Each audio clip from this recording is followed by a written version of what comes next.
انا الشيء اللي واقف قدامه يا ساده ومستغرب له هذه الكتابات الجاده جدا الجاده جدا ان نادي الاهلي ينوي التعاقد مع محمد صلاح.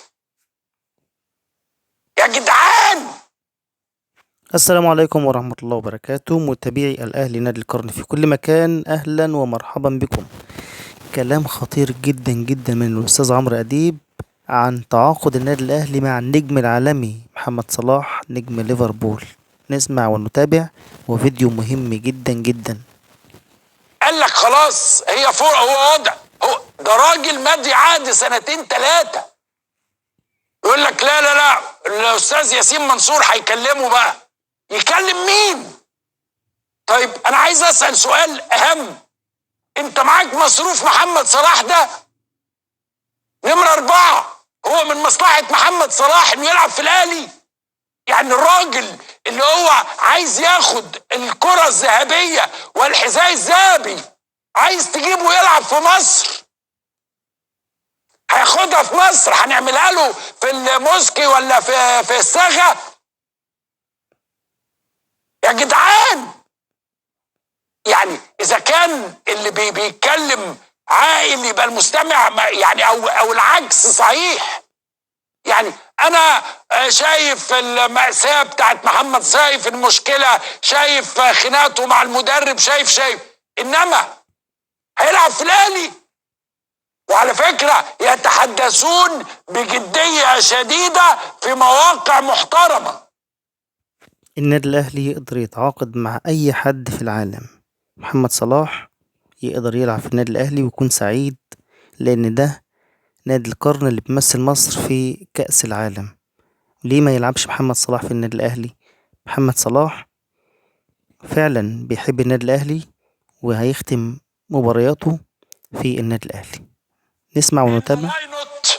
طبعا هو طموح النادي الأهلي عظيم، نادي عظيم، نادي جبار، كل حاجة. إنما محمد صلاح يلعب في الأهلي؟ هو أي حد يلبس تيشيرت أحمر يبقى ينفع؟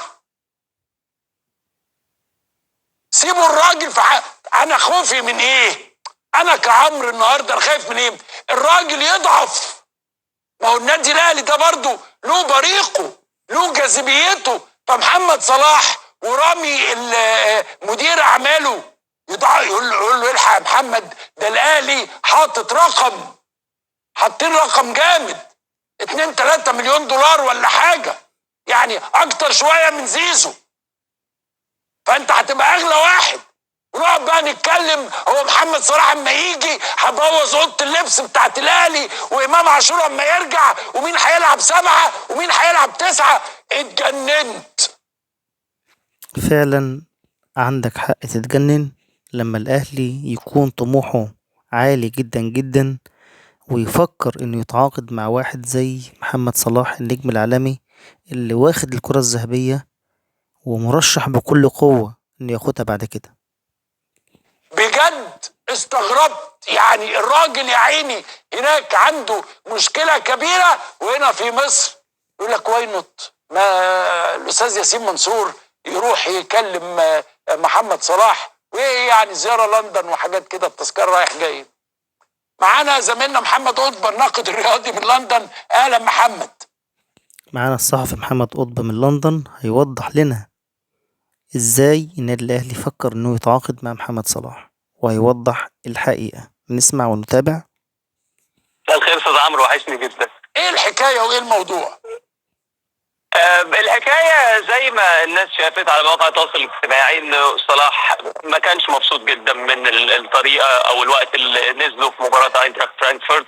خرجت منه بعد المباراه حيا الجمهور، وبدا وكانه بيعتذر بشكل او باخر عن الاداء اللي ما كانش احسن شيء. وبعد المباراه شاهدنا التغيير للصوره على مواقع التواصل، وحذف اسم ليفربول من البايو الخاص بيه على حسابه في اكس، وفسر بكل الطرق اللي حضرتك ذكرتها انه صلاح عنده مشكله مع المدرب، ان صلاح مش مبسوط بوضعه الحالي مع النادي.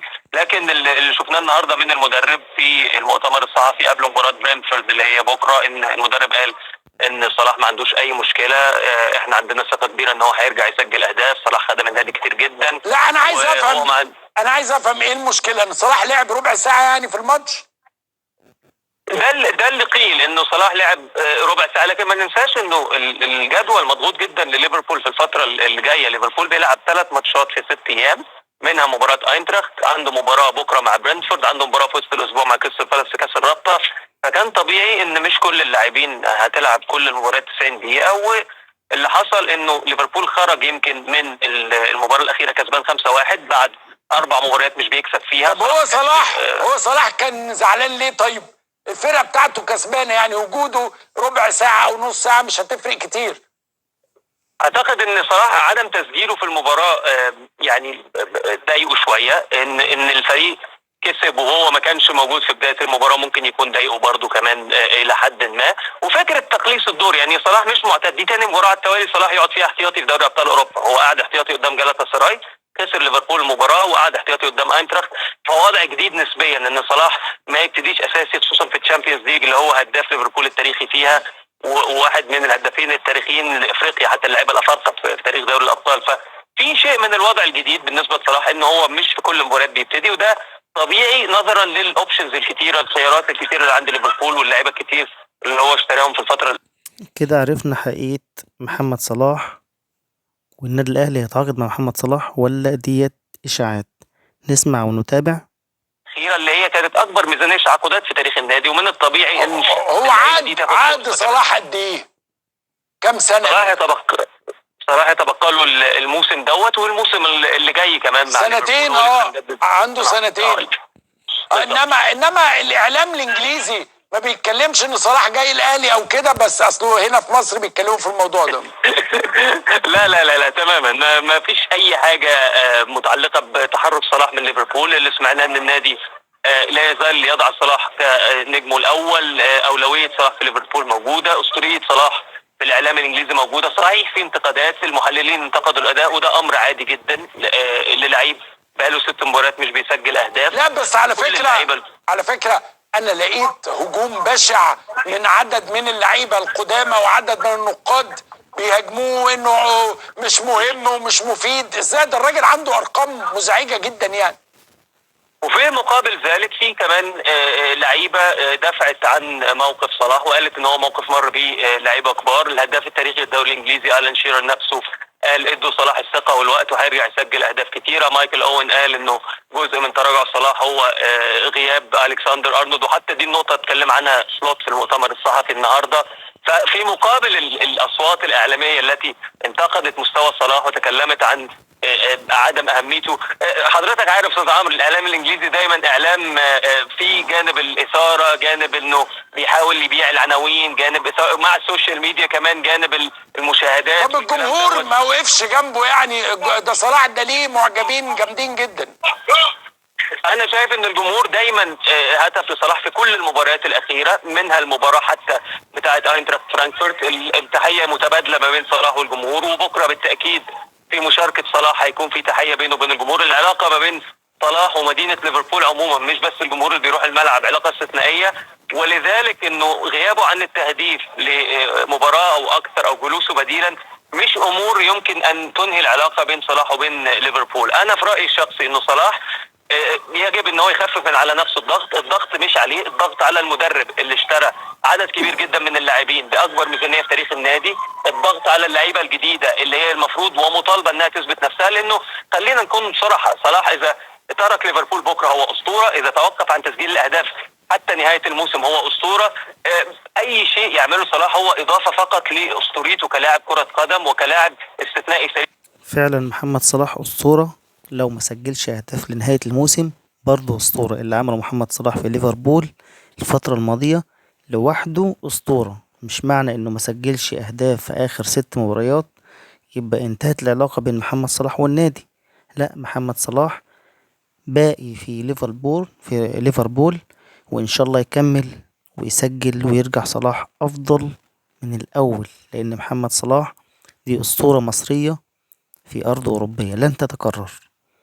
شكرا محمد صلاح، ولو عجبك الفيديو اعمل لايك وشير، وما تنساش تشترك في القناة وتفعل الجرس علشان يوصلك كل ما هو جديد عن النادي الأهلي.